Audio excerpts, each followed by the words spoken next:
2027 CD Musa 2 വരാനിരിക്കുന്നു. അങ്ങനെ 6ഉം 4ഉം അടിക്കാൻ ഇവർക്ക് സാഹചര്യം ഒരുക്കേണ്ടത് നിങ്ങളാണ്. ഇനി ഒരുപാട് പടങ്ങൾ വരാനുണ്ട്. ദൃശ്യം 3 വരാനിരിക്കുന്നു, ആട് വരാനിരിക്കുന്നു, അതുപോലെ തന്നെ ഒറ്റക്കൊമ്പം വരാനിരിക്കുന്നു, പള്ളിച്ചട്ടമ്പി വരാനിരിക്കുന്നു, ഡർബി വരാനിരിക്കുന്നു.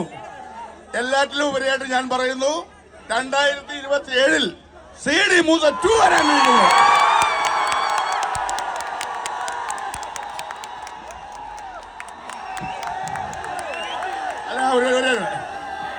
ഞാൻ കഴിഞ്ഞ തിയേറ്റർ ജിജിമോന്റെ തിയേറ്റർ ഉദ്ഘാടനത്തിന് പറഞ്ഞിരുന്നു, ഓപ്പണിംഗ് ഷോ CD മൂസ അവിടെ വന്നിരുന്ന് കാണുമെന്ന് പറഞ്ഞിരുന്നു. രണ്ടാമത്തെ ഷോ ഇവിടെ വന്നിരുന്ന് കാണാം. അപ്പം നല്ല സന്തോഷമുണ്ട്. സിനിമ വളരട്ടെ, ഇൻഡസ്ട്രി വലുതാവട്ടെ, നല്ല സിനിമകൾ കാണാൻ സാധിക്കട്ടെ. എല്ലാവർക്കും നന്ദി, നമസ്കാരം.